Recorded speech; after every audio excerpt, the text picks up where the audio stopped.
Assalamualaikum warahmatullahi wabarakatuh.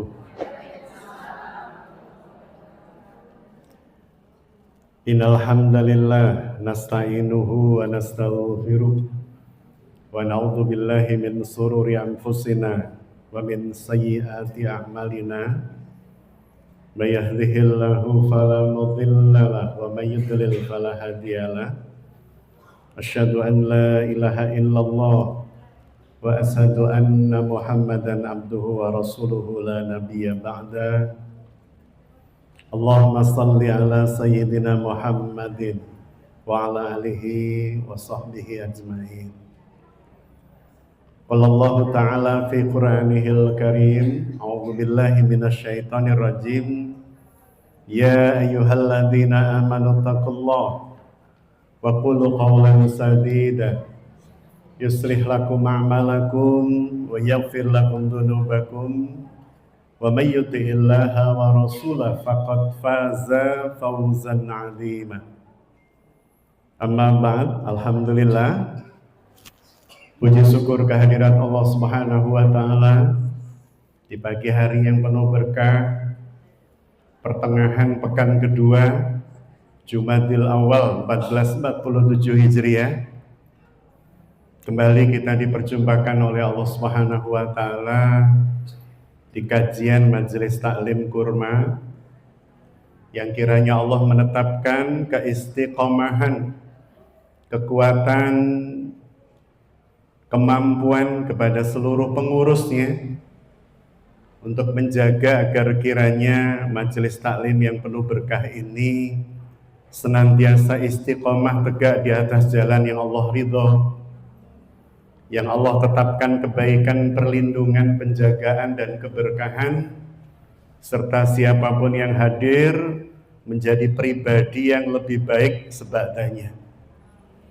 Salawat salam semoga senantiasa ter'etiqad biqalbi wa qawlu bil lisan wal afalu bil arkan ala Rasulillahi sallallahu alaihi wa alihi wasallam, uswatuna wa qudwatuna, yang kita meyakini tidak ada pribadi yang terbaik yang Allah hadirkan di atas buminya dalam rangka untuk kita duplikasi, kita contoh, kita teladani kehidupannya baik secara pribadi, berkeluarga, bermasyarakat, bahkan bernegara, kecuali Rasulullah sallallahu alaihi wasallam. Para bunda yang dirahmati Allah, pagi hari yang penuh berkah ini kita akan memulai berselancar rohani di materi yang secara khusus saya mencoba untuk menyiapkan antara 3 sampai 5 kali tatap muka berkaitan dengan proses Quranic healing. Karena sekarang terminologi kata healing itu sudah mengalami pergeseran makna, sehingga kemudian harus mendapatkan pelurusan ulang agar supaya panjenengan yang sudah berquran, jenengan yang sudah menyampaikan raditu billahi robba, sudah ridho Allah itu sebagai Rob kita. Ridho Allah sebagai Rob itu kan berarti ridho untuk disuruh-suruh Allah, benar Bu? Ridho untuk dilarang-larang Allah, ridho untuk diatur hidupnya oleh Allah, itu namanya raditu billahi robba. Ya Allah, saya ridho, ya Allah, saya rela, saya berlapang hati ketika panjenengan menyuruh saya ridho, saya ikuti. Jenengan melarang saya ridho, saya jauhi. Jenengan mengatur hidup saya ridho, meyakini bahwa itu aturan terbaik untuk hidup saya. Itu namanya ridho Allah sebagai Rabb. Bahkan kita melanjutkan dengan kalimat wabil islami dina, dan saya ridho Islam sebagai din. Din itu berarti yang menjadi sistem hidup kita, bahwa kita ini ridho dan rela Allah sebagai Rabb, yang Allah menetapkan Islam sebagai din kita dengan kalimat innad dina indallahil, sesungguhnya tidak ada agama yang Allah terima kecuali Islam. Wabil islami dina wabi Muhammadin nabiyaw wa rasulah, dan kita pun ridho Muhammad sallallahu alaihi wasallam sebagai nabi lagi rasul. Nabi itu berarti pembawa an-naba. An-naba itu apa? Berita besar, berita agung. Yang membawa namanya nabi. Pembawa risalah disebut rasul, dan risalahnya risalah Allah, maka kita sebut Rasulullah.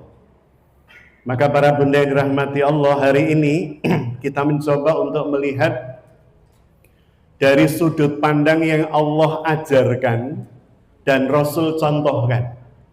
Bagaimana Al-Quranul Karim itu bukan hanya menjadi bacaan yang berpahala manakala kita membacanya, tapi lebih dari itu dia adalah sumber energi umat, sumber energi diri atau pribadi, sumber energi keluarga, untuk kemudian kembali bangkit jika jatuh. Pernah jatuh Bun? Pernah. Baik jatuh secara fisik maupun jatuh secara hati. Pernah Bu ya? Saya tidak berbicara tentang jatuh hati, bukan. Tapi hati yang pernah jatuh, hati yang pernah mengalami sakit, hati yang pernah merasakan sesaknya kegagalan, hati yang pernah merasa terzolimi, hati yang merasa atau pernah merasa diabaikan dan seterusnya. Dan ternyata Al-Quranul Karim dihadirkan oleh Allah Subhanahu wa Ta'ala sebagai energi yang membangkitkan hati yang jatuh, hati yang luka, hati yang, wah kalau bahasa anak muda, sudah bercucuran darah. Bahkan ada yang menyebut hati yang patah. Patah hati terhadap manusia itu hal yang lumrah, tapi jangan sampai hati kita patah atas Allah. Maka para bunda yang dirahmati Allah, sekali lagi ini materi yang terus berlanjut. Bahkan kami menyampaikan di beberapa kajian-kajian di majelis taklim yang lain yang semoga juga menyinergi dengan majelis taklim kurma. Ada Istiqomah Qalbun Wahid yang kita fokus pada sirah nabawiyah tapi yang reflektif. Ada majelis taklim Raudhatul Ilm di Bandar tiap Jumat pagi. Itu kami juga membahas tentang konsep terapi Quran tapi versi akhlak dan versi sirah. Dan nanti sore di kajian Bunda Lila Catering, Bunda Lila, itu juga kajian yang berkaitan dengan obat hati. Jadi semuanya terangkai. Maka kalau di Istiqomah tiap hari Kamis ya Bu, artinya di setiap sisi itu Kediri itu Masya Allah ada sekian banyak asatid yang saling menyinergi satu dengan yang lain. Kalau di Istiqomah konsep terapi hati melalui hadis qudsi. Jadi para bunda yang dirahmati Allah, akan kita mulai ya di kajian majelis taklim kurma ini berkaitan dengan Quranic healing. Jadi bagaimana proses healing yang Allah Subhanahu wa Ta'ala menghadirkan melalui Quran. Yang pertama secara definisi dulu, agar supaya ada bingkainya kita ngomong nggak ngambrah-ngambrah kemana-mana. Jadi yang pertama tentang healing dulu, karena ini yang kemudian seringkali mengalami bias makna. Dalam konteks psikologi modern, wabil khusus psikoterapi, healing ini diartikan atau dimaknai sebagai proses pemulihan luka. Proses pemulihan luka yang kaitannya dengan hal-hal yang bersifat psikis. Meskipun ujungnya bisa berkaitan dengan banyak hal, termasuk fisik kita. Makanya ada penyakit yang triggernya psikis, ya. Kemudian kita sebut dengan gejala psikosomatik. Akan tetapi esensinya,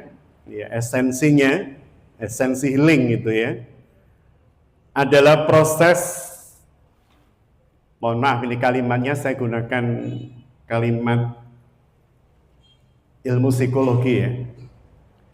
Jadi proses restorasi holistik. Restorasi itu holistik itu berarti merestorasi itu memperbaiki, menyusun ulang. Holistik itu secara menyeluruh. Karena seringkali ketika hati terluka, ketika emosional sulit terkendali, ketika marah-marah menjadi hobi, nggak usah noleh kiri kanan Bu, itu menyakitkan. Saya bilang marah-marah menjadi hobi, langsung jenengan toleh kiri itu, toleh kanan. Ya. Jadi restorasi holistik itu berarti menyusun ulang, merangkai ulang, menata ulang. Holistik itu berarti secara menyeluruh, baik hal yang bersifat pemahaman, hal yang bersifat tadabbur, hal yang bersifat kemampuan mengambil hikmah dan seterusnya. Itu mau direstorasi. Kalau dalam bahasanya SNW, sistem nuzulnya wahyu, melakukan proses re-iqra', membaca ulang. Jadi konsep membacanya itu kemudian diperbaiki, ya, agar supaya kacamata bacanya kacamata yang benar. Kalau saya menggunakan kacamata minus, kacamatanya istri, itu nggak bisa baca, nggak bisa lihat objek. Tapi ketika saya pakai kacamata plus 2 seperti ini, plusnya udah 2 berarti sepuh. Maka saya bisa membaca pada jarak dekat seperti ini dan saya aman dari panjenengan. Karena kalau saya melihat panjenengan jadi buram. Maka bagi saya memandang ke depan begini aman. Karena kacamatanya plus. Jadi proses restorasi holistik yang mengembalikan keseimbangan. Jadi yang kita tuju adalah konsep keseimbangan berpikir, keseimbangan merasa, keseimbangan memahami, itu kan, dan seterusnya. Pada diri panjenengan dan saya, itu ya, itu biasa kalau dalam ilmu psikologi atau psikoterapi disebut dengan homeostatis. Homeostatis. Jadi bagaimana kemudian kita melakukan proses pengkajian, kemudian meluruskan cara pandang atau re-iqra' tadi itu, re-iqra' bismi rabbika ladzi khalaq, ya, agar kemudian terjadi proses homeostatis, keseimbangan rasa. Karena perasaan itu kalau nggak seimbang Bun, maka dia akan memunculkan penyakit. Perasaan yang diterus-teruskan akan sesuatu yang menyakitkan. Perasaan yang dikembang-kembangkan atas sesuatu yang menyakitkan, itu akan menambah bukan hanya rasa sakit, tetapi juga menambah penderitaan spiritual, itu ya, bukan hanya bukan hanya berkaitan dengan hal yang bersifat emosional, tapi juga spiritual. Maka holistic healing yang kita akan coba kaji dengan Quran ini meliputi hal yang bersifat psikis, emosional, spiritual, sosial, dan tentu fisik pada ujungnya. Meskipun tidak semua penyakit fisik itu dari emosional, spiritual. Kadang penyakit fisik ya memang fisik, ya, yang diserang fisik dan awalnya fisik. Para bunda yang dirahmati Allah, itu yang pertama berkaitan dengan definisi. Maka yang kedua, ketika kemudian kita ditanya, kenapa kita butuh healing? Karena ini sudah menjadi bahasa yang viral itu ya, maka saya gunakan kata healing itu. Jadi kenapa sih kita butuh healing? Yang pertama bersebab hidup kita itu memang didesain oleh Allah tak bebas dari luka. Hidup manusia itu memang didesain oleh Allah di atas bumi ini itu tidak bebas dari luka. Luka batin, luka mental, luka emosional, luka spiritual, luka fisik. Allah Subhanahu wa taala menyampaikan di dalam Al-Qur'an paling tidak di Al-Baqarah 155 untuk kemudian memastikan bahwa Allah menciptakan hidup di atas bumi itu tak bebas dari luka. Artinya luka itu niscaya. Walanabluwannakum bisyai'in minal khauf wal ju' wa naqsi minal amwal wal anfus was samarat wa basiris sabirin. Jadi Allah Subhanahu wa taala menyampaikan bahwa hidup itu niscaya dibersamai dengan rasa lapar, kehilangan, ya dan seterusnya, ujian dan seterusnya oleh Allah Subhanahu wa taala, rasa takut. Yang semuanya bisa menimbulkan luka pada hati manusia, pada pikiran manusia. Oh, berarti dari situ kita yakin bahwa memang hidup itu didesain oleh Allah untuk pasti pernah terlukai, pasti pernah tersakiti, pasti pernah terzalimi. Pernah terzalimi, Bu? Pernah merasa dizalimi pasangan? Jenengan pernahnya sambil tertawa itu saya agak khawatir. Karena saking seringnya sampai kebal itu. Tapi insya Allah mboten nggih. Jadi yang pertama itu, jadi hidup tak didesain untuk tidak ada luka. Hidup itu memang didesain oleh Allah untuk ada luka di dalam. Yang kedua, jika luka yang terjadi tidak ada proses pemulihan, maka dia akan menumpuk. Ketika menumpuk bisa terjadi maladaptasi istilahnya, Bu, dalam ilmu psikologi. Kalau di sini ada psikolog pasti sangat paham tentang itu. Maka akan terjadi maladaptasi. Maladaptasi itu orang yang kemudian tiba-tiba menarik diri dari kehidupan sosialnya. Biasanya ikut ngaji loh. Bu ini kok enggak datang ya, semoga enggak sakit. Secara fisik enggak sakit, tapi ternyata secara psikis sakit. Karena pernah ketika datang di pengajian majelis taklim kurma itu ya, jadi tontonan kiri kanan depan belakang hanya karena nggak pakai seragam. Bu, yang nggak pakai seragam nanti daftar Bu di panitia. Insya Allah nanti akan dapat seragam. Dan saya juga usul pada majelis taklim kurma, Bu ya oh, lambuk ya itu la madriyes bahasa Indonesia. Lambuk ya, la madriyes itu ya. Lambok ya, para asatid itu dikasih kain sehingga kita buat jas seperti ini dari kain seperti jenengan. Sehingga tahu, oh ini sudah ngisi majelis taklim. Catat ini. Kemudian.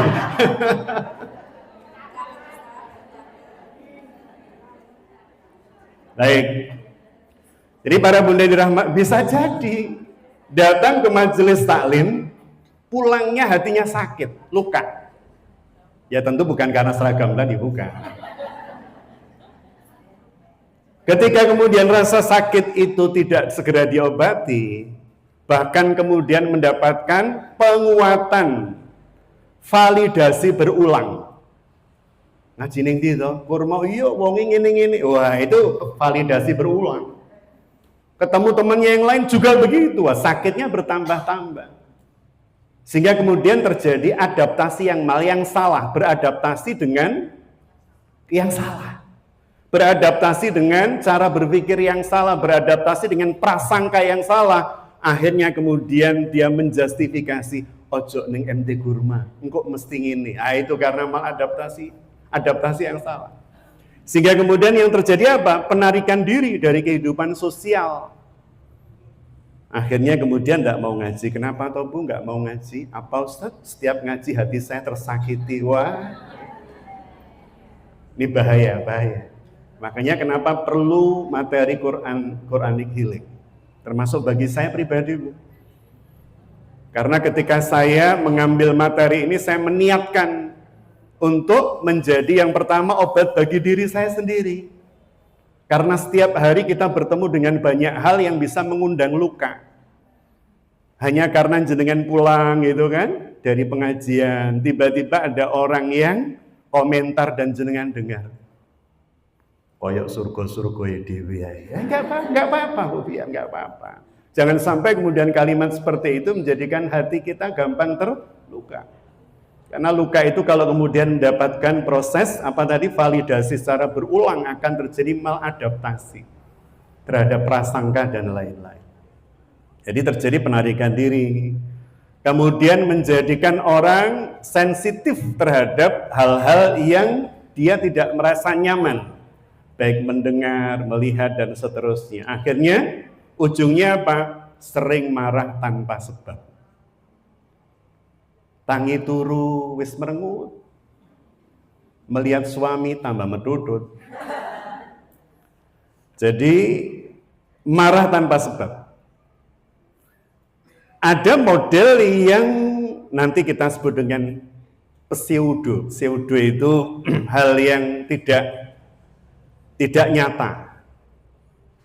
Pseudo healing gitu ya.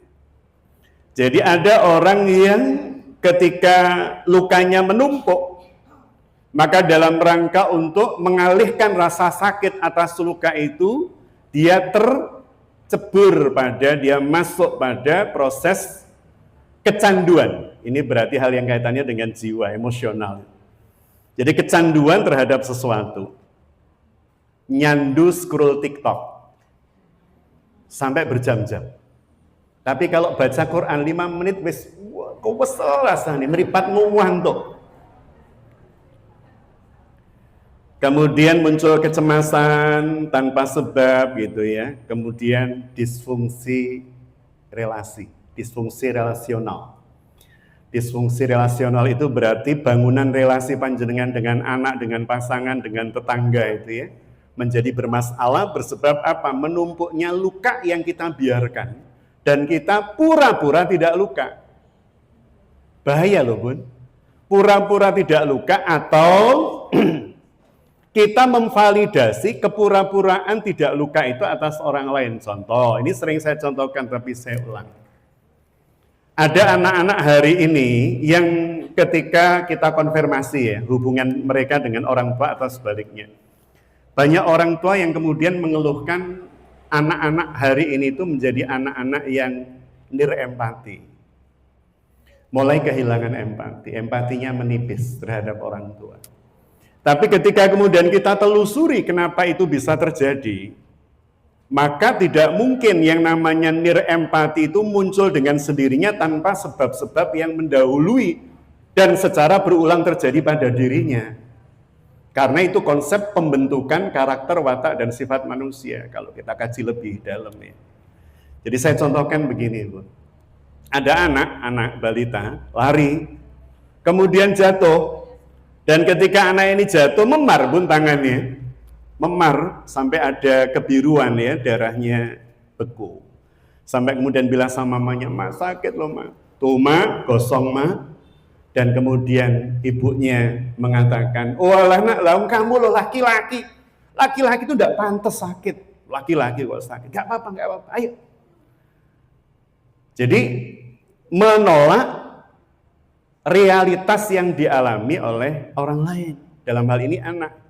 Apa yang terjadi ketika kemudian itu berulang setiap kali anaknya yang laki-laki nangis, lanang kok nangis, gak pantas. Lanang kok ora pantas, lanang kok ngeluh ora pantas. Sampai kemudian suatu saat ibunya sepuh, mulai setiap kali bangun tidur boyo eloro. Dan kemudian ngeluh pada anaknya, "Lali, mama iklole bangun tidur kok mesti boyo eloro toh." Maka anak akan menolak dengan cara yang sama tapi dengan bahasa yang berbeda. Walama wong tua kabeh ngono. Wong tua wis kabeh ngono iku, Mak. Boyo eloro sekilo biasa, Mak. Karena apa? Karena dulu keluhannya tidak pernah divalidasi. Langsung di-reject, ditolak. Tidak ada diterima dulu empati, bahkan mungkin diusuk-usuk, didoakan, nggak apa-apa kok. Nah, lawang setiap luka itu menggugurkan dosa. Ayo bismillah, bangun lagi. Disuk mama ya, bismillah. Allahumma sfi. Kan begitu harusnya. Tidak kemudian jatuh, gak apa-apa lanang kok, kamu kan anaknya Hercules gitu kan. Mbahmu kan Zeus gitu ya. Baik, itu yang kedua. Yang ketiga, jadi kenapa kemudian kita butuh healing? Yang ketiga, kebutuhan atas healing ini, healing yang benar tapi nggih. Makanya nanti kita pakai Quranic healing itu sifatnya fitrah. Fitrah. Kenapa? Karena manusia itu oleh Allah Subhanahu wa taala diciptakan lemah, diciptakan terbatas, diciptakan fakir, kurang, miskin dalam tanda petik ya, dalam tanda petik. Lemah, bergantung ya dan seterusnya. Sehingga kemudian butuh zat yang maha kuat. Sehingga butuh zat yang maha menyembuhkan, sehingga butuh zat yang maha mereka bergantung, sehingga butuh zat yang maha dicurhati, ya dan seterusnya. Untuk kemudian menjadikan panjenengan merasakan kelapangan hati. Kalau hati itu lapang, maka ada banyak jalan keluar yang terlihat.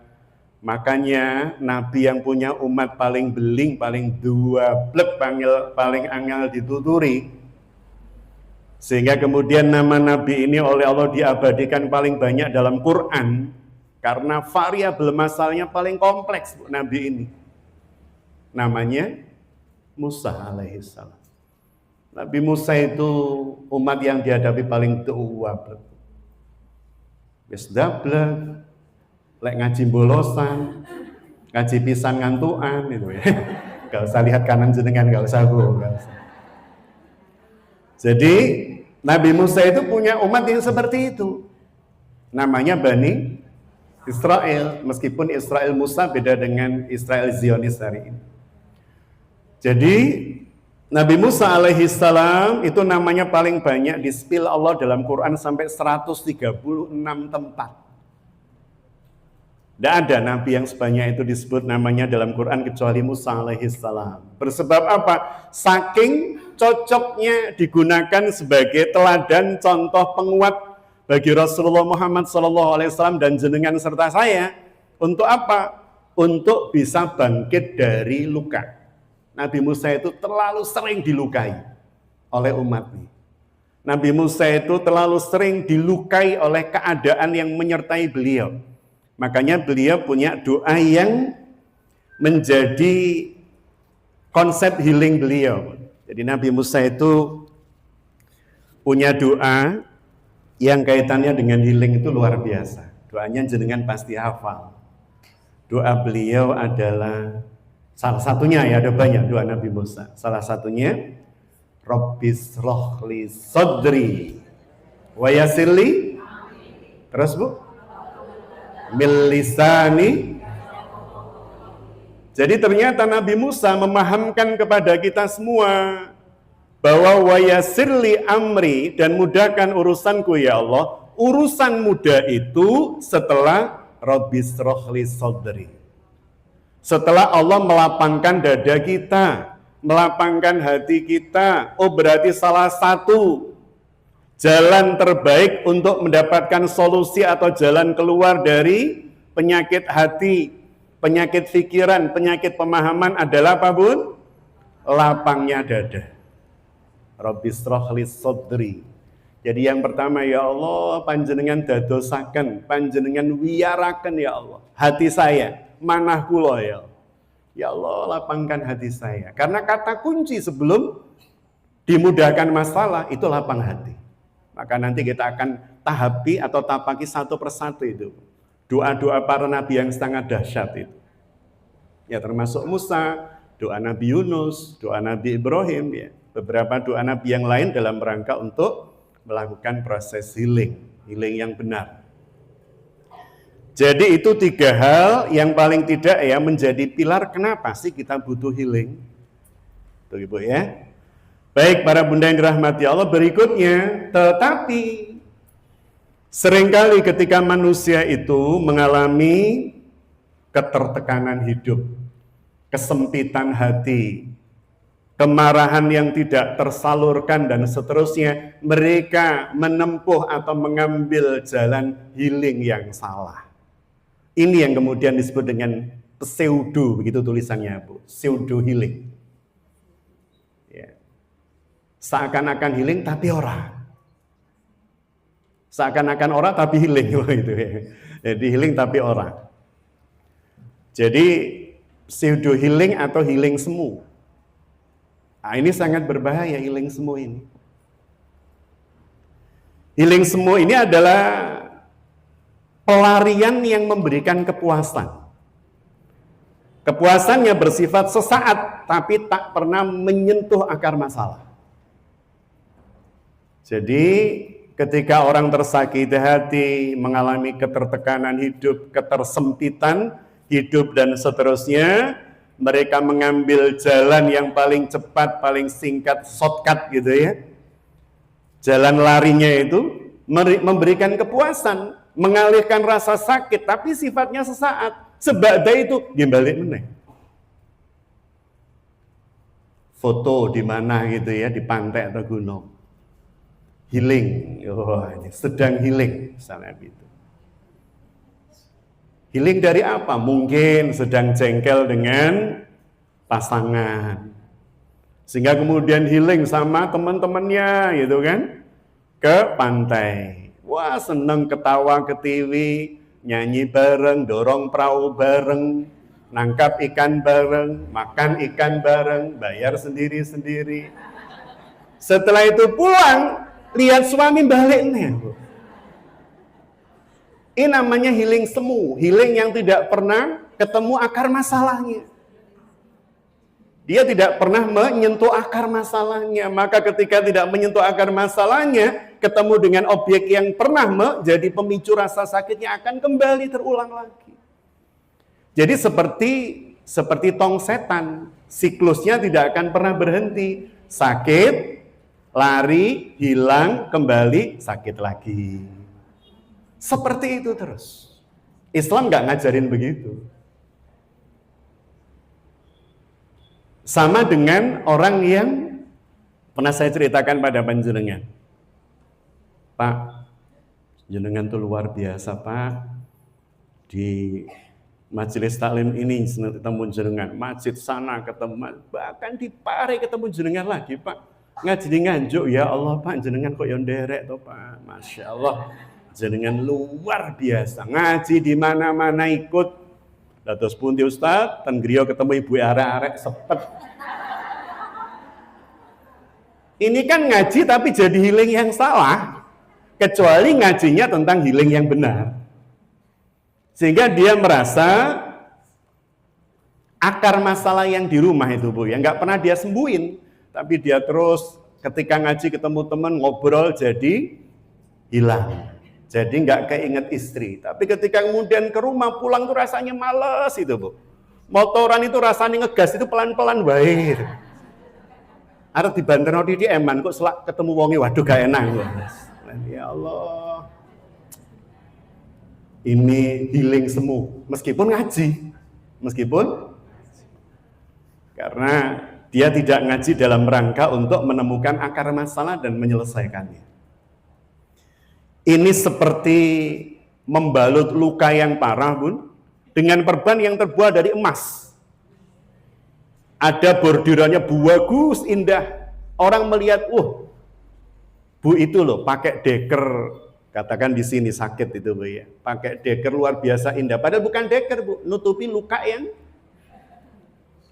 jadi tidak menyembuhkan itu kan. Luarnya tampak teratasi tapi dalamnya sejatinya dia sakit, bahkan sakitnya bisa bertambah. Apa ciri-ciri healing semu itu? Jenengan nanti bisa menimbang. Kalau jenengan mengatakan ini healing, lihat parameter ini. Kalau parameter ini kemudian kita merasakan, jangan-jangan itu healing semu.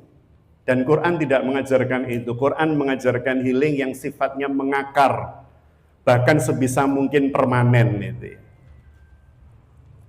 Ciri-ciri healing semu. Yang pertama, sifatnya distraktif. Cuman pengalian saja. Menghindari rasa sakit dengan cara mengalihkan perhatian.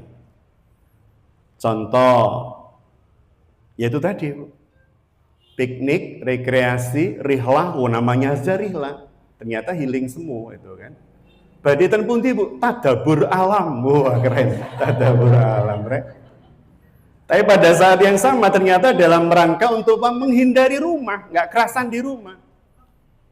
Jadi baitnya itu bukan jannah, sehingga tidak ada mutu baiti jannati. Yang ada baitin nari. Waduh, ini Bu, itu neraka, rumahku neraka. Jadi sifatnya cuma pengalian saja. Ya, pengalian saja.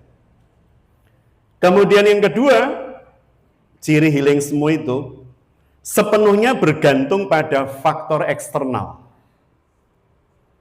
Jadi sepenuhnya dia bergantung pada faktor di luar dirinya.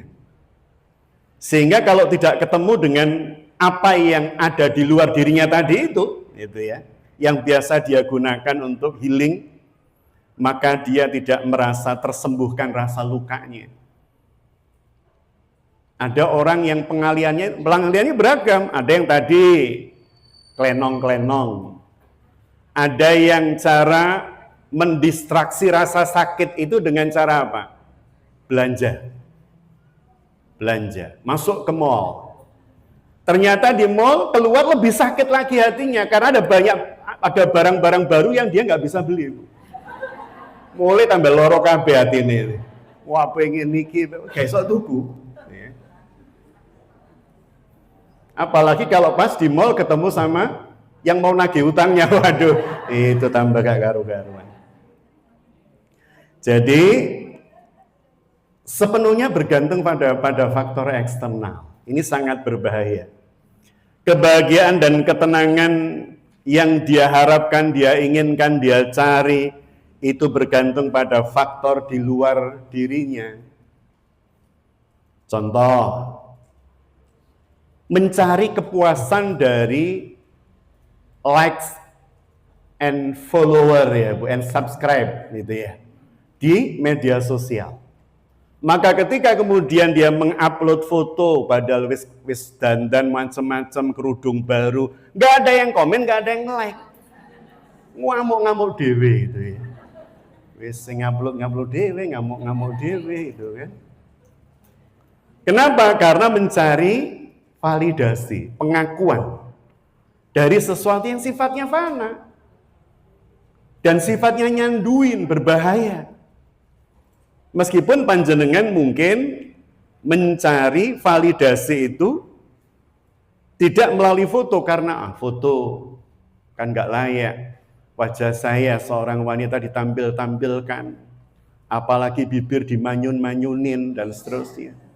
Kan ini untuk suami, untuk pasangan. Enggak, yang ditampilkan cuma tangannya. Di foto Bu tangannya. Alhamdulillah ya Allah, Engkau beri aku jari-jari seindah ini. Ya ngapain Bu? Ngapain? Yang nikmati jari-jari suami panjenengan. Sehingga ketika tidak ada yang nge-like atau ada yang nge-like misalnya, saya kira tadi itu ubi jalar itu ya. Ternyata jari toh. Tambah ngamuk-ngamuk. Jadi bergantung pada faktor eksternal, itu sangat berbahaya karena bisa mengundang rasa sakit baru atau luka yang bertambah. Yang ketiga, sifat healing semu itu tidak menyentuh akar masalah. Dia hadir, dia muncul hanya sebagai distraksi masalah, pengalian dari masalah yang sedang dihadapi. Jadi tidak pernah menyentuh akar masalah. Pada saat dulu saya masih mahasiswa, pernah pada saat negeri kaum muslimin yang bernama Bosnia Herzegovina, yang ibu kotanya Sarajevo, yang pada saat itu presidennya namanya Aliza Izetbegovic, itu mengalami kezaliman yang luar biasa dari Serbia dan Kroasia, pembantaian yang luar biasa zalimnya. Bahkan sebagian ada yang mengatakan lebih dahsyat dibanding Gaza hari ini. Itu kami di bawah pimpinan Pak Taufik Ismail itu mendatangi ke Dubes Amerika untuk menyampaikan puisi beliau. Waktu itu puisi beliau aku kirimkan ludahku untuk PBB, begitu puisinya Pak Taufik Ismail. Jadi ketika kemudian berangkat itu ada teman yang komen, ngapain toh melok gugat-gugat gitu toh, melok demo seperti itu, mesti IP kamu elek ya. Artinya bagi sebagian orang, mahasiswa yang melakukan seperti itu adalah mahasiswa yang pasti nggak pinter. Mahasiswa yang pasti IPK-nya jeblok dan itu dijadikan sebagai pelarian. Bahasa kita hari ini healing semua. Healingnya apa? Demo. Padahal enggak, itu teman-teman pinter-pinter. Teman-teman IPK-nya 3, sekian tahun itu, tahun 80, 90 itu kan tahun-tahun yang IPK itu sulitnya setengah mati untuk dapat 2,5. Jadi para bunda yang dirahmati Allah tidak menyentuh akar masalah. Pas jengkel, marah, tertekan itu ya dan seterusnya, makannya buahnya. Ada yang model begitu, Bu? Makannya buahnya, opo wae dimaem. Karena di tempat kita itu kan kapal selam saja dimakan. Iya, Bu. Empek-empek kapal selam. Saya ini termasuk yang menyukai beton, Bu. Wah, dia makan beton nih. Beton itu ditusuki itu, Bu ya. Jadi ini berbahaya kalau tidak menyentuh akar masalah. Kenapa? Karena kita merasa sudah terpuaskan tetapi masalah tidak selesai. Dan gampang terpicu kembali. Makanya kenapa nanti kita akan berbicara panjang lebar ya. Sampai pada tataran aplikatif, Bu. Aplikatif itu berarti kita melakukan bareng proses healing atas diri kita masing-masing. Melalui apa? Melalui contoh Rasulullah melakukan proses healing atas diri beliau. Jadi Rasulullah SAW pernah mengalami ketertekanan yang luar biasa secara kejiwaan. Salah satunya dipotret oleh Allah dalam surah Ad-Duha, dan yang lain dipotret oleh Allah Subhanahu wa taala dalam surah Yusuf. Itu terjadi pada saat yang pertama tadi adalah fatratul wahyi, yang kedua terjadi pada saat amul huzn atau tahun kesedihan. Jadi Rasul juga sama dengan jenengan dan saya pernah mengalami ketertekanan jiwa yang luar biasa sehingga butuh obat. Dan Kanjeng Nabi mengajarkan obat terbaik adalah kembali ke Quran, kembali ke Allah melalui Quran. Dan yang keempat, healing semu itu yang keempat efeknya pasti sementara. Efeknya sementara. Sementara hilang, sebagai itu balik lagi. Baik, jadi biasanya sifatnya instan. Sifatnya instan, waktunya singkat gitu ya. Dan kadang secara tidak kita sadari bisa memunculkan efek luka yang lain. Mau kemana, Bun? Healing, Ustaz? Kemana? Ke Bromo. ONJ, diamanillah. Berangkat. Setelah itu kemudian pulang, menggerutu. Ustaz, sama teman-teman healing, saya pikir ditraktir ternyata BDD, bayar dewe-dewe, Ustaz. Kadang menimbulkan luka baru. Saya kira pas makan kemarin itu bareng-bareng Ustaz, padahal mbaknya itu bilang, monggo Bu, kalau pesan.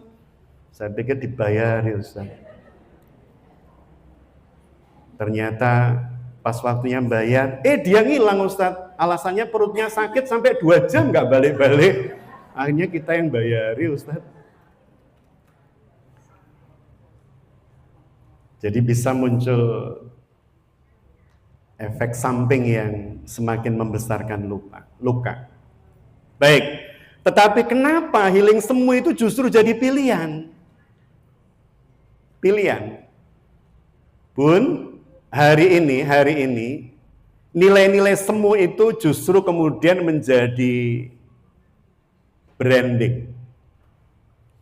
Ketika orang mau membranded dirinya dan seterusnya, maka biasanya yang ditampilkan sesuatu yang semu. Sehingga ketika sepupu saya akan mendapatkan seorang suami dari Vietnam, Saya minta untuk cross check ulang berkali-kali orang tuanya. Yang pertama tentu akidahnya. Yang kedua tentu hal-hal yang berkaitan dengan uborampenya dalam tanda petik. Kalau Rasul mengatakan 4 hal selain agama berarti ada lijamaliha, fisiknya. Karena sekarang kamera-kamera itu pada jahat. Wajah yang 5,6 jadi 10 sempurna itu kan, 9,8 itu kan. Dan seterusnya, kemudian wali kasabiha, hasabnya, nasab dan potensi keluarganya. Wali maliha, ngomong punya ini punya itu ternyata. Artinya apa? Di cross check semuanya. Wabil khusus akidahnya yang pertama itu kan. Jadi kenapa yang semu itu sekarang lebih sering dipilih? Karena secara umum Bun, ketidaknyamanan, ketertekanan dan seterusnya itu mendorong orang untuk mengambil pilihan instan, pilihan yang paling cepat bisa menyembuhkan. Benar nggak Bu? Kadang orang sakit gigi itu yang pertama yang dipikirkan bukan seperti apa akar masalah gigi sakit itu bisa sembuh, tapi yang penting rasa sakitnya hilang dulu gitu. Sehingga kemudian yang dipikirkan bukan jenis antibiotiknya atau analgesiknya, tapi yang dipikirkan apa Bu? Pereda rasa sakit, analgesik ya Ponstan, terus apa Bu? Ibuprofen, Bapakprofen, Paleprofen gitu Bu ya. Jadi yang dipilih kadang, dan itu dilakukan secara berulang-ulang. Bahaya nggak Bu itu kalau diminum berulang-ulang, terus-menerus? Dimalai Pak Dokter Bu, ginjal bisa nggak karu-karuan. Jadi rasa tidak nyaman, rasa sakit, tertekan dan seterusnya itu secara umum mendorong orang untuk mengambil pilihan yang paling cepat untuk menghilangkan itu. Dan kalau kemudian dia terlatih sejak kecil, kok ibunya kemudian jengkel dengan bapaknya ngajak anaknya, ayo dok melaku-melaku. Ngapain Toma? Bapakmu kayak ngono. Itu berulang-ulang, maka itu akan menancap di dalam dirinya, menciptakan habit di dalam dirinya. Kalau ada ketidaknyamanan dengan seseorang di dalam rumah, maka keluarlah, maka pergilah, maka belanjalah dan seterusnya. Jadi kenapa itu sering dipilih? Karena mereka merasa ben cepet ilang lorori, tapi tidak menyelesaikan masalah tadi dan sifatnya dan stigma mencari bantuan psikologis dan spiritual yang dangkal. Maksudnya begini, kadang orang ketika butuh sesuatu, kemudian tahu jalannya, sudah diberitahu jalannya ini, dia mikir, kok tahapannya suwe ya, kudu ini baru dapat solusinya. Dia mencari yang praktis, ada nggak yang praktis? Oh wonten diko, wonten basuro, jenengan cekap beto ayam ingkang werninipun cemeng dari mulai lidah sampai kotorannya. Akhirnya beli ayam dikombu ning cet itu kan. Baik, hati-hati. Ini spiritualitas yang dangkal. Dan keyakinan yang salah bahwa hal yang bersifat materi atau duniawiya itu bisa menghapus luka. Ya, baik. Sekarang kita masuk pada Quran. Bagaimana Quran bisa menjadi konsep healing terbaik bagi seorang muslim, bagi seorang mukmin.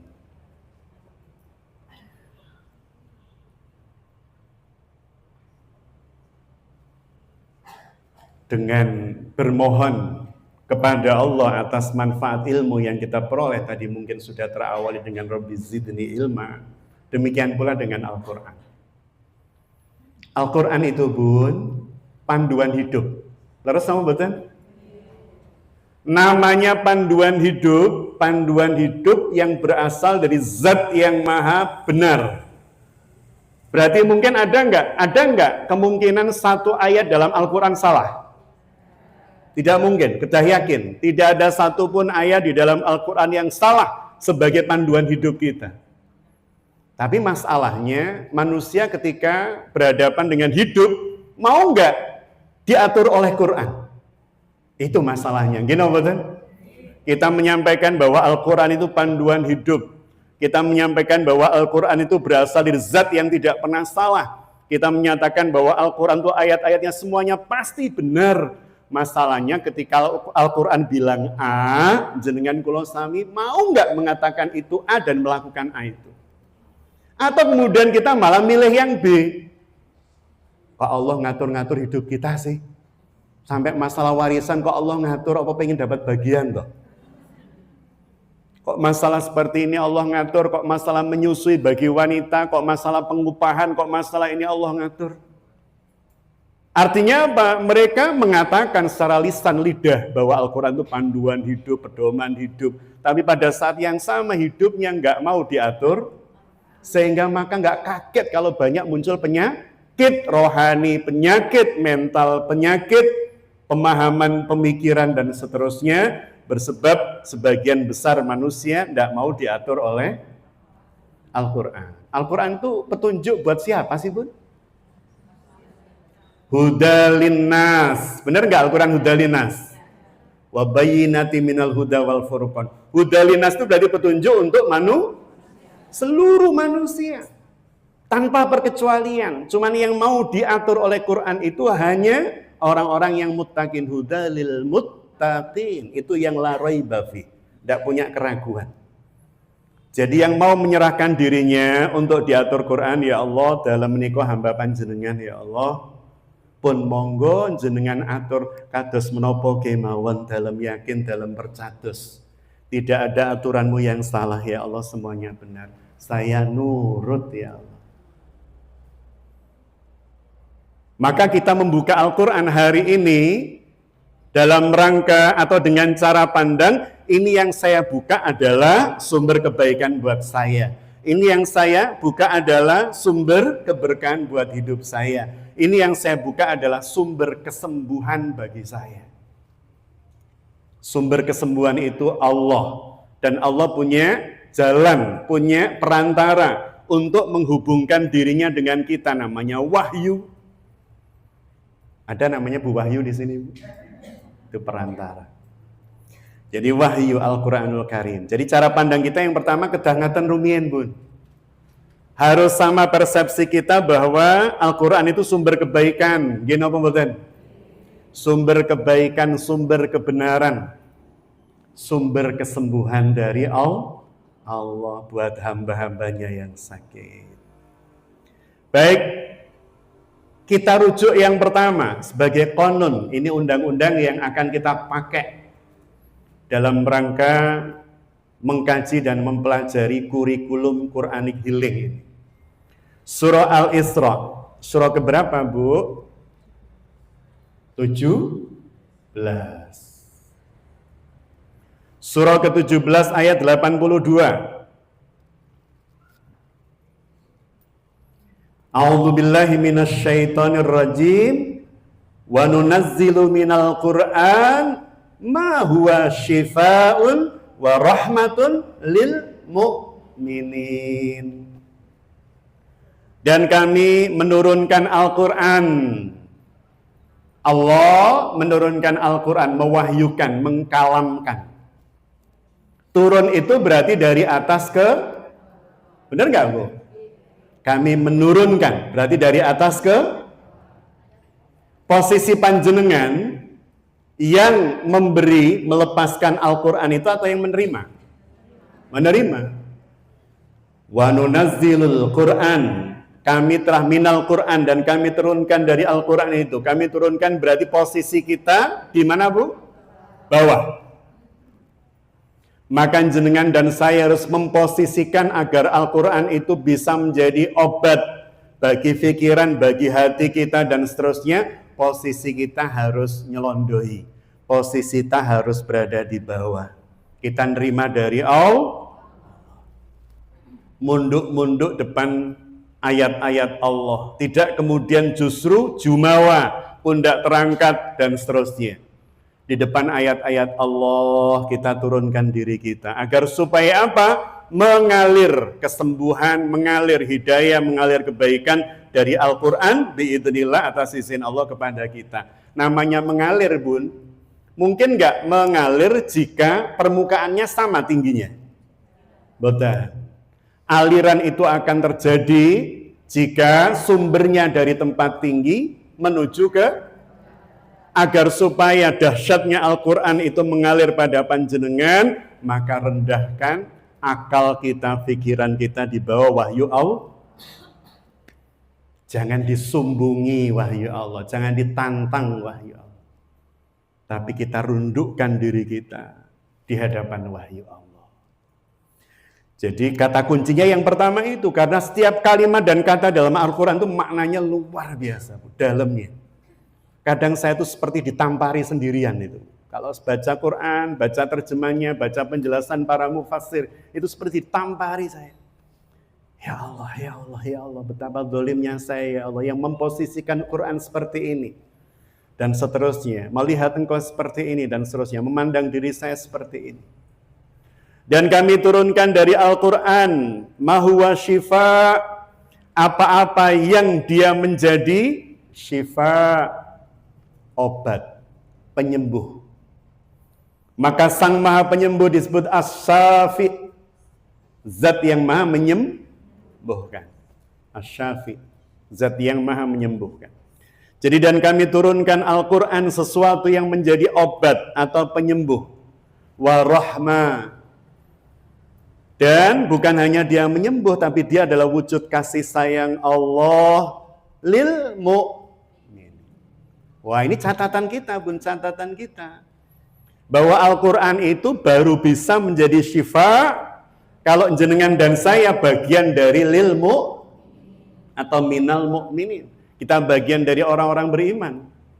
Kita bagian dari orang-orang yang mengimani yang mewahyukan Allah sinten? Yang mewahyukan Quran sinten? Allah. Kita mengimani Allah, mengimani Quran, mengimani perantara antara Allah dengan kanjeng Nabi yang bawa Quran, Jibril. Mengimani kanjeng Nabi. Jadi kata kunci agar supaya Quran itu bisa menjadi sumber healing terbaik buat saya dan panjenengan semua, kata kuncinya apa? Kita harus mendudukkan dan memposisikan diri kita menjadi bagian orang-orang yang beriman. Imani dulu Quran ini, karena kalau jenengan tidak mengimani, dia tidak memiliki efek penyembuhan. Efek itu baru jenengan kula sami raosaken bilih panjenengan kula sami kalebet piantun-piantun ingkang mukmin. Jadi dia hanya akan memiliki efek penyembuh, efek penetral racun-racun hati yang bernama hasad, tomak dan seterusnya manakala kita bagian dari orang mukmin. Arkanul iman itu berapa, Bu? Rukun iman. Nah, ada 6 rukun iman. Dan ini jenengan kedah meyakini semuanya. Ini menjadi obat, Bun. Nanti suruh di Bunda Lila kita fokus pada Allah. Ala bidzikrillahi tatmainul. Karena dengan mengingat Allah, hati panjenengan dan saya akan jadi tenang. Cuman ingat Allah itu bagaimana, kan begitu? Butuh proses, butuh cara. Karena tidak semua yang mengingat itu menyembuhkan. Gini, Bun. Panjenengan mengingat sesuatu ini tentang Quran ya. Panjenengan mengingat sesuatu, seseorang, sebuah tempat. Ketika panjenengan mengingat sesuatu, seseorang, sebuah tempat atau yang lain dan kemudian ada muatan emosional yang ada di tempat tersebut, orang tersebut, waktu tersebut, kira-kira berpengaruh nggak terhadap suasana hati dan tubuh panjenengan? Panjenengan pernah mendapatkan hadiah undian majelis taklim kurma umroh. Misal suatu saat, Bu ya. Kita doakan, Bu ya, majelis taklim kurma kemudian buat undian untuk seluruh jamaah yang datang secara aktif bisa umroh. Nah, ketika kemudian panjenengan yang dapat, Bun, dapat hari itu jenengan dapat, posisi duduk panjenengan, sebelah jenengan siapa dan seterusnya, kira-kira jenengan akan ingat selamanya enggak? Ingat. Karena di waktu itu, di tempat itu ada muatan emosionalnya. Muatan emosional berupa itu pasti ada rasa senang. Setiap kali lewat depan Masjid Al-Ikhlas itu selalu ingat, dulu saya pernah dapat hadiah umroh di sini. Sebaliknya kalau kita pernah disakiti di sebuah tempat, Bu,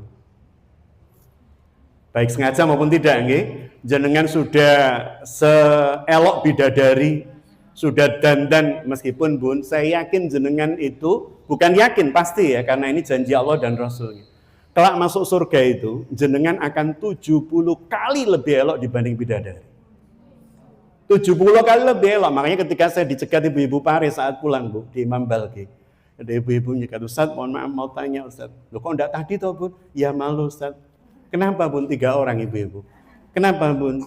Ustaz, nanti kalau misal, Ustaz, ya kita ditakdirkan Allah masuk surga, apa kami enggak gegeran dengan para bidadari untuk berebut suami kami, Ustaz? Apa kami tidak akan gegeran? Iya, Bu, pertanyaannya begitu. Saya tersenyum, Bun. Janji Allah melalui Rasulnya, ini hadis sahih, Bun. Kelak ketika seorang muslimah mukminah itu masuk surga, maka dia akan 70 kali lebih elok dibanding bidadari.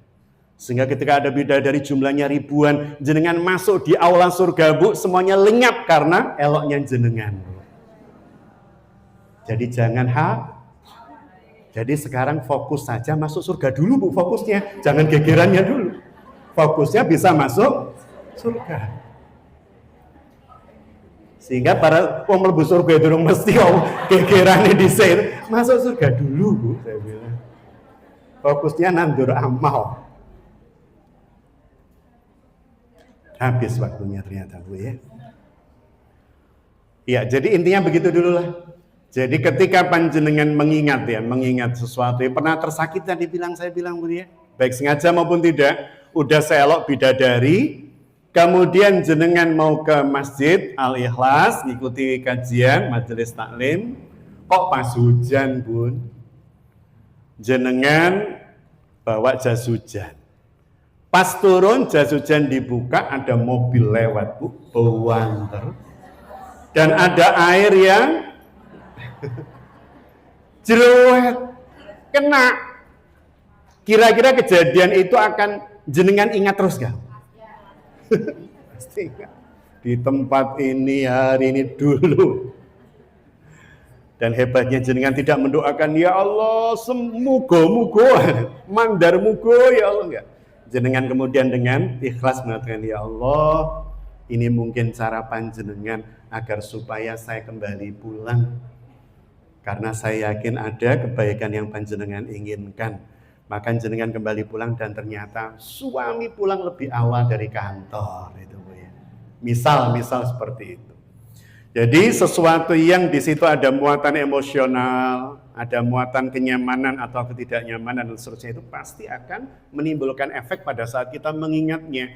Oh, berarti cara agar supaya ala bizikrillahi tatmainul qulub. Panjenengan harus kenal Allah, tahu Allah, senang Allah, sehingga saat mengingat Allah, hati kita, Bun, pernah nggak mengingat-ingat kebaikan ibunda kita? Kadang kita tersenyum sendiri, Bu, ya. Membayangkan, ya Allah, Ibu, ya Allah, Ayah dulu. Kadang nangis, kata Bunda. Saking apanya? Tenangnya hati kita mengingat kebaikan. Apalagi Allah. Allah kan lebih baik dibanding ibu kita. Allah kan lebih perhatian kepada kita dibanding ayah kita. Harusnya mengingat Allah, kita bisa jauh lebih tenang dibanding mengingat orang tua. Baik, para bunda yang dirahmati Allah, sementara itu bahasan kita 1 jam. Kalau ada yang mau disampaikan, monggo, Bu. Kalau ada. Tapi kan kelihatannya semuanya tidak ada yang punya masalah, itu kan, Bu, ini. Kan khawatir kalau kemudian tanya dikira orang banyak masalah, itu. Baik, karena tidak ada yang ditanyakan, para bunda yang dirahmati Allah, kiranya apa yang kita kaji, kita bahas di pagi hari yang penuh berkah ini menjadi ilmu yang bermanfaat. Kagem panjenengan kula sami, ilmu yang mentenagai kita untuk beramal soleh, ilmu yang menguatkan kita untuk istiqomah di jalan Allah, ilmu yang mendorong kita untuk memperbanyak bekal kita menuju Allah, dan ilmu yang menjadikan panjenengan mendiagnosa seperti apa potensi saya yang saya bisa manfaatkan untuk diri dan umat, agar supaya keseluruhan ilmu yang kita kaji dan kita pelajari tidak menjadi ilmu yang semu, sebagaimana healing semu tadi. Ilmu juga begitu, tetapi menjadi ilmu yang bermanfaat fid dunya hatal akhirah, insyaallah. Saya tutup dengan doa. Bismillahirrahmanirrahim. Allahumma salli ala Muhammadin wa ala alihi wa sahbihi wa sallam. Alhamdulillahi rabbil alamin. Hamdan syakirin, hamdan na'imin, hamdan yuwafi ni'ma yukafi'u mazidah. Ya Rabbana lakal hamdu kama yanbaghi li jalali wajhika wa 'azimi sultanik. Allahumma ighfir lil muslimin wal muslimat wal mu'minin wal mu'minat al ahya'i minhum wal amwat. Innaka sami'un qaribun mujibud da'wat ya qadiyal hajat. Rabbana ighfir lana wa li walidayna warhamhuma kama rabbayana shighara. Rabbana hab lana min azwajina wa dhurriyyatina qurrata a'yun waj'alna lil muttaqina imama. Kiranya Allah, Engkau hadirkan pada kami hati yang lapang, pikiran yang luas. Engkau jadikan ya Allah tempat kami tinggal sebagai rumah yang menenteramkan, menyejukkan hati dan mata, sebagaimana Engkau jadikan pasangan hidup kami, anak keturunan kami sebagai qurrata a'yun, penyejuk pandangan mata jika dilihat dan menenteramkan hati jika dirasakan. Dan Kau jadikan keluarga kami ya Allah imamul muttaqin, pemimpin bagi orang-orang yang bertakwa. Rabbana amanna bima anzalta wa tabana rasul faktubna ma'as syahidin. Rabbana atina fid dunya hasanah wa fil akhirati hasanah wa qina adzabannar wa adkhilnal jannata ma'al abrar ya aziz ya ghaffar ya rabbal alamin. Subhana rabbika rabbil izzati amma yasifun wassalamun alal mursalin walhamdulillahi rabbil alamin. Amin ya rabbal alamin. Demikian para bunda dirahmati Allah, dan saya juga berharap kajian Majelis Ta'lim Kurma, ada lagi Majelis Ta'lim Istiqomah Qalbun Wahid, Istiqomah Raudhatul Ilm, dan lain-lain semuanya bisa menyinergi menjadi kekuatan umat yang menjadi asbab berkahnya kota yang kita cintai ini dan negeri yang kita cintai. Mohon maaf jika ada hilaf salah dalam pemaparan penyampaian. Jazakunallahu khairan katsira. Billahi taufiq wal hidayah wallahul muwaffiq ila aqwamit thoriq. Assalamualaikum warahmatullahi wabarakatuh.